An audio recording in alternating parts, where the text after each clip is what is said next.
กลับเข้ามาสู่ระยะที่2ระยะสนทนาธรรมหัวข้อสนทนาในมือนี้อบายมุข6ซึ่งจะเป็นใดเฮามาสนทนากับแม่คุณดีจันทจักรเส้นเคยสบายดีสบายดีท่านผู้ชมมื้อนี้หัวข้อสนทนาเนาะอบายมุข6ได้ยินแต่อบายมุข6เป็นจังไดเดี๋ยวให้แม่เว้าถึงเลิกว่ามันมีหยังแดอบายมุข6นี่คือปากทางแห่งความเสื่อมทรัพย์ก็คล้ายๆกับว่าผ่านมาพวกเราเคยได้เว้าไว้หน่อยนึงเนาะเพราะว่าเขาบอกว่าถ้าทรัพย์เราจะเราหามาได้ด้วยความเป็นธรรมแล้วเราจะต้องรักษาบ่ให้ทรัพย์เราเสื่อมไปโดยที่บ่มีประโยชน์นั่นบ่นี่แหละตัวที่ว่าเราบอกว่าอันทรัพย์เสื่อมเนี่ย6ทางนี้มันคือการเสื่อมทรัพย์ที่บ่เป็นประโยชน์โดยดังนั้นอันนี้นี่พระพุทธเจ้าเพิ่นก็ได้สอนให้กับคฤหัสถ์นี่แหละเนาะเพราะว่าเป็นธรรมที่ช่วยให้คฤหัสถ์ของเฮือนคือที่เฮานี่ดำรงชีวิตอยู่ได้อย่างมีความสุขเลยมีพระสูตรสั้นๆอันนึงเพิ่นว่าคหบดีบุตรอริยสาวกละกรรมกิเลสเนาะกรรมกิเลส4ได้แล้วบ่กระทำกรรมอันเป็นบาปโดยฐานะ4และบ่เสพทางเสื่อมแห่งโภคะ6ทางอริยสาวกนั้นเป็นผู้ปราศจากกรรมอันเป็นบาป14อย่างนี้แล้วย่อมเป็นผู้ปกปิดทิศทั้ง6ย่อมปฏิบัติเพื่อชนะโลกทั้งสองอริยสาวกนั้นชื่อว่าปาลบแล้วทั้งโลกนี้และโลกหน้าเมื่อตายไปเขาจะย่อมเข้าสู่สุคติโลกสวรรค์เห็นว่านี่แหละเพิ่นยังค่อยว่าเป็นธรรมที่สามารถปฏิบัติแล้วเฮ็ดให้พวกเราสามารถดำรงชีวิตอยู่อย่างมีความสุขและตายไปก็จะเข้าถึงสุคติโลกสวรรค์เห็นบ่ฉะนั้นเป็นธรรมที่พวกเราควรรู้จักเนาะคำว่าละกรรมกิเลส4กรรมกิเลส4นี่มีอย่างใดก็คือบ่ฆ่าสัตว์บ่ลักทรัพย์บ่ประพฤติผิดในกามและบ่ตัวอันนี้กรรมกิเลส4ข้อเนาะบัดนี้ถ้าละกรรมอันเป็นบาปอีก4ข้อเป็นจังไดกรรมอันเป็นบาปนี่คือบ่ลำเอียงเพราะฮักบางเทื่อนี่เฮาก็ลำเอียงได้มั้ยบ่ลูกเฮานี่ไปเฮ็ดผิดมานี่เฮาก็ไปพร้อมแล้วได้มั้ยบ่จะไปบางเทื่อผิดกันมานี่ยังไดก็อย่าลูกเฮาถึกก่อนแม่นบ่นี่แหละบ่ลำเอียงเพราะฮักบ่ลำเอียงเพราะสังบ่ลำเอียงเพราะหลงบ่ลำเอียงเพราะยานเห็นบ่ถ้ายานบางเทื่อเฮาก็ยานอำนาจยันอันนั้นอันนี้ของผู้หันผู้นี้เขาก็ลำเอียงเลยเนาะว่าบ่ถือความเป็นจริงโดยคือจังว่าเขาอยู่กันในแบบว่าอยู่ในเฮาทุกข์ยากเนาะใช่ไหมว่ามีปัญหาหรือว่าไปมีปัญหากับผู้มีอำนาจเนาะด้วยฉะนั้นแหละอันนี้นี่เป็นเรื่องที่ถ้าเฮ็ดแล้วกรรมอันนี้ก็จะพาให้เป็นบาปเนาะบัดนี้อบายมุข6ทางนี้มันมียังแดเนาะคือถ้าเฮาหักไปเสพนะไปเสพเรื่อยๆเพิ่นเอิ้นว่าติดเป็นนิสัยนะคล้ายๆกับว่าคือ1ข้อที่1ไปเสพของมึนเมาเนืองคือไปกินเหล้าเป็นประจำเนาะก็เลยติดเหล้าเพิ่นเอิ้นขี้เหล้าแม่นบ่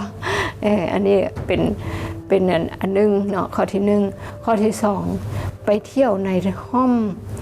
ต่างๆในเวลากลางคืนเห็นบ่บางคนนี่ติดเที่ยวกลางคืนนี่บ่มาบ่เหยียบหอยนี่นอนบ่หลับแม่นบ่กลางเว้นนอนเลยบัดนี้ข้อที่3ไปเที่ยวบ่อนสุมนุมแห่งความเมาอันนี้เป็นประจำเนาะเป็นไปเรื่อยๆไปจนติดเนาะและข้อที่4 ไปเล่นการพนันเห็นป่ะอันนี้การพนันนี่บางคนนี่โอ้คันได้ติดแล้วมันเพิ่นเอิ้นผีการพนันเข้าเด้ถ้าว่าไอ้สังเกาะ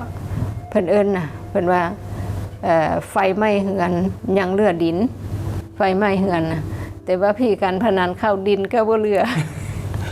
แม่นบ่เมื่อเพราะว่าติดเนาะบัดนี้ข้อที่5คบมิตรชั่วคบคนชั่วเป็นมิตรนะอันนี้นี่ก็เสียหายเนาะแล้วก็ข้อที่6มีความเกียจค้านเป็นประจำเป็นนิสัยเกียจค้านนะอันนี้แหละบัดนี้ถ้าว่าพวกเฮามาเบิ่งแต่ละข้อเนาะเราจะเห็นว่ามันเสียจังได๋อันไปกินเหล้าไปเสพของมึนเมาเรื่อยๆนี่มันเสียแบบใดเนาะก็คือถ้าว่าไปกินเหล้ามันก็จะเสียทรัพย์เขาก็จกเงินไปซื้อมันบ่จกเงินไปซื้ออันนี้เสียทรัพย์แบบเห็นชัดๆแหละเนาะแล้วก็ซ่องมาก็อาจจะเกิดการทะเลาะวิวาทเห็นบอกกินเหล้าแล้วผิดกันหมู่กันเด้จุงแข่นกันไปกินเหล้าแล้วก็เฮ็ดจังได๋ผิดกันตีกันบัดนี้ข้อที่3ก็นี่แหละเกิดพยาธิตับแข็งเกิดเป็นโรคเพราะว่าถ้าว่าเฮากินเป็นประจำเนาะตอนนี้ข้อที่4ก็เสียชื่อเสียงคนเวลามันคนว่าโอ้ยหมอนั้นเป็นขี้เหล้าว่าเสียชื่อบ่บางคนก็แบบว่ากินแล้วแบบว่าเสียสติหรือว่าคาดไม่ว่าคาดความอันนั้นเนาะบ่มีสติแล้วก็เว้าไปแบบว่าทางที่ผิดบ่จักอาย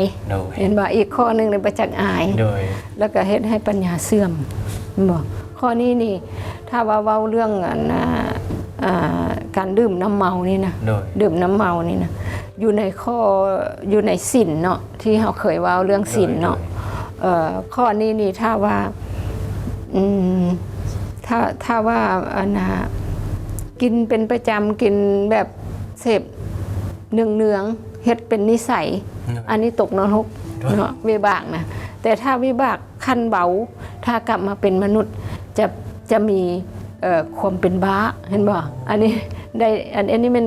ขั้นเบาที่สุดได้นะนี่แหละมันก็คล้ายๆกันเฮ็ดให้ปัญญาเสื่อมเนาะอยู่ในข้อนี้ถือว่าเป็นสิ่งที่เฮ็ดให้ปัญญาเสื่อมแล้วบัดนี้ข้อที่2การเที่ยวในห้องต่างๆในเวลากลางคืนนี่นะมันก็เป็นสิ่งหนึ่งเนาะที่เฮ็ดให้เกิดความเสื่อมให้เฮาเนาะนึ่งมานี่เขาก็จะบอกว่าบ่เป็นผู้คุ้มครองตัวเองบ่คุ้มครองทรัพย์แม่นบ่บ่คุ้มครองลูกเมียเห็นบ่นี่แล้วก็เฮ็ดให้ผู้อื่นระแวงเฮาเนาะคำเว้าที่เว้าไปก็จะบ่มีคนอยากเชื่ออยากเว้าบ่จริงแล้วได้ไปหันมานี่เนาะแล้วก็จะเฮ็ดให้มีภัยอยู่ในแวดล้อมโตเขาเนาะมีคนสงสัยแนวบ่ดีแหละเฮาไปกลางคืนถ้ามันเกิดเรื่องเกิดราวอยู่ใส่เขาก็ว่าโอ้สงสัยอันหมอนั่นแหละนั่นแหละมันก็จะเฮ็ดให้เขาเจ้าลาวมีภัยเนาะวันนี้ถ้าว่าเฮาไปเที่ยวในบ่อนซุ่มนุมแห่งความเมาเนืองๆเป็นประจำอันนี้ก็เป็นอีกอันนึงซึ่งจะเฮ็ดให้มีไอ้สั่งที่มันเป็นนิสัยของเฮานะเนาะมีฟ้อนลำอยู่ใส่กับไปบนหันเนาะมีขับห้องอยู่ใส่กับไปบนหันมีเสพอยู่ใส่เสพดนตรีเสพไอ้สั่งไปโลดเนาะแล้วก็มีขับลำอยู่ใส่กับไปบนหันแล้วก็มีได้ยินเสียงเฮฮาไอ้สั่งบ่ได้อยู่บ่ได้ไปโลดเนาะแล้วก็นี่แหละมันเฮ็ดให้ได้ยินเสียงลื่นเริงอีกสักน้อยนึงบ่ได้ติดเป็นนิสัยไปเลยอันนี้แล้ววันนี้อยากถามแม่เนาะอันนั้นคือถ้าว่าติดนิสัยแบบนั้นแล้วเฮาควรเปลี่ยนแปลงแนวใดหรือว่ามีทิศทางแบบว่าให้ปฏิบัติแนวใดโดยอันนี้นี่แหละคือถ้าว่าเฮาจะต้องปฏิบัติให้ถูกเฮาจะต้องหลีก หลีกเว้นจากอบายมุขนี้อบายมุข6นี้อันนี้พวกเราจะต้องมีการปฏิบัติหรือว่าต้องเข้าใจคำสอนของพระพุทธเจ้าเนาะถ้าว่าเราหักบ่เข้าใจเราก็จะไปหลงโอ้อันนี้มันเป็นเรื่องม่วนเรื่องมันเรื่องไปเที่ยวไปสั่งคิดว่ามันเป็นเรื่องที่ดีเนาะถ้าว่าเราบ่เข้าใจถ้าเราเข้าใจคำสอนโอ้นี่ถ้าว่าเราไปหลงจังน้อยมันก็จะดึงเราไปจะเป็นปากทางแห่งความเสื่อมแห่งทรัพย์เรามีนี่มันจะบ่หยังมีอยู่ใส่เราก็จะมักไปจะดึงเราไปแล้วแหละเนาะบัดนี้ถ้าว่าเป็นการพนันนี่ก็มันก็เฮ็ดให้พวกเรานี่แหละถูกเสื่อมเสียเนาะนึ่งมาก็คือผู้ชนะก็ก่อเวรบ่อยากให้ผู้อื่นนี่มาแก้มือก่อนแก้มันก็เป็นบ่แล้วผู้เสียทรัพย์ก็เสียดายทรัพย์ผู้แพ้นะผู้เสียนะก็เสียดายทรัพย์ของตัวเองต้องมาลิ้นอีกเพื่ออยากได้คืนแม่นบ่แล้วก็เสียทรัพย์ในปัจจุบันทันตาเห็นโลดเวลาเฮาไปเล่นแล้วก็อันนี้ถ้อยคำเวลาที่เว้านี่คนก็บ่อยากเชื่อถือแล้วแม่นบ่แล้วก็ถึกมิตรหรือว่าถึกมิตรอามาตย์เนี่ยมินประมาทเขาบ่อยากเชื่อแล้วก็บ่มีไผอยากแต่งงานนำข้อสุดท้ายนี่อันมันเฮ็ดให้คนคือว่าแหละเนาะบัดผู้คบมิตรชั่วนี่ก็คือว่าแหละถ้าว่าเฮาฮักคบมิตรชั่วเรื่อยๆมิตรชั่วก็จะดึงเฮาไปแนวบ่ดีจังซี่แหละเนาะมันจะเฮ็ดให้เพื่อนนั่นน่ะพาเฮาไปเสื่อมเสียทรัพย์เนาะอันนี้นะเวลาที่พวกเฮาถ้าว่าพวกเฮาฮักบ่ระมัดระวังคบเพื่อนต้องบ่เลือกคนพบเนาะอันนี้ก็จะเฮ็ดให้พวกเฮานี่ไปหาทางบ่ดีจะพาเฮาไปเป็นคนขี้เหล้าจะพาเฮาไปเป็นคนเที่ยวกลางคืนเห็นบ่จะพาให้ไปเที่ยวบ่อนที่ซุ่มนุมแห่งความเมาจะดึงเฮาไปเล่นการพนันซั่นได้เพื่อนบ่ดีคือว่าเพื่อนบ่ดีคือว่าเฮาบ่เป็นคนขี้รักจะกลายเป็นคนขี้รักแม่นจะเฮ็ดให้เฮานี่ไปในสังคมที่บ่ดีฉะนั้นเพิ่นยังค่อยว่าถ้าว่าไปพบหมู่พบคู่สั่งให้เลือกเนาะแล้วบัดนี้ข้อสุดท้ายเกี่ยวกับเรื่องความเกียจคร้านนี่เพิ่นก็มีข้ออ้างของเพิ่นเด้มักอ้างว่าโอ้ยหนาวโพดบ่ฟ้าวเฮ็ดเวียกแม่นบ่ร้อนโพดก็บ่ฟ้าวเฮ็ดแหละแม่นบ่หน่อยนึงก็ว่าโอ้ยแรงโพดอะบ่เฮ็ดหน่อยนึงโอ้ยยังเศร้าอยู่บ่ฟ้าวเฮ็ดเห็นบ่หน่อยนึงก็ว่าโอ้ยหิวโพดบ่ฟ้าวเฮ็ดแหละแม่นบ่แล้วก็อันนึงก็โอ้ยอยากกินน้ำโพดก็หายน้ำหลายบ่ฟ้าวเฮ็ดนี่มีข้ออ้างหมดก็เลยว่าทรัพย์ที่มีก็เสื่อมไปทรัพย์ที่บ่ทันเกิดก็บ่ได้เกิดเลยแหละเพราะว่าบ่เฮ็ดเด้ผัดไปเรื่อยๆอันนี้คือมันเป็นในสิ่งที่เฮ็ดให้พวกเฮานี่มีความเสื่อมแห่งทรัพย์เหมือนนี่แหละคือปากทางแห่งความเสื่อมของทรัพย์ซึ่งพระพุทธเจ้าเพิ่นก็ได้วางตัดคำสอนไว้จังซี่แหละถ้าว่าพวกเฮาหักบ่ฮู้คำสอนพวกเฮาก็จะลงไปเนาะวันนี้ถ้าว่ามาเว้าเกี่ยวกับเรื่องอาชีพค้าขาย5ประการที่พวกเฮาบ่ควรกระทำเนาะมันก็จะมีบ่อยากให้ไปค้าเนาะคือค้าอาวุธค้าสัตว์ค้าขายสัตว์นะบางเทื่ออันนี้มันรวมฮอดค้ามนุษย์พุ่นใดเนาะแล้วก็ค้าศีลสัตว์แล้วก็ค้าขายน้ำเมาบ่ให้ค้าขายแล้วก็ค้ายาพิษเนาะอันนี้เป็น6อาชีพค้าขายที่พระพุทธเจ้าเพิ่นห้ามไว้เนาะนี่แหละคือถ้าว่าพวกเฮาฮู้จักว่าอันนี้เฮาเฮ็ดไปแล้วมันบ่ดีเฮาก็หลีกโดยท่านผู้ชมหัวข้อที่เราสนทนาในมื้อนี้ถือว่ามีความสำคัญและเป็นประโยชน์ต่อสังคมหลายเนาะเพราะว่าถ้าเราปฏิบัติใดหรือว่าหลีกเลี่ยงใดทางอบายมุข6คือดังคำที่ว่าคำสอนของพระพุทธเจ้าเพิ่นได้กล่าวไว้เนาะดังแม่คุณดีได้เล่าสู่ฟังในมื้อนี้ถือว่าเป็นประโยชน์หลายมื้อนี้ต้องขอขอบใจแม่คุณดีหลายๆเลยขอบใจท่านผู้ชม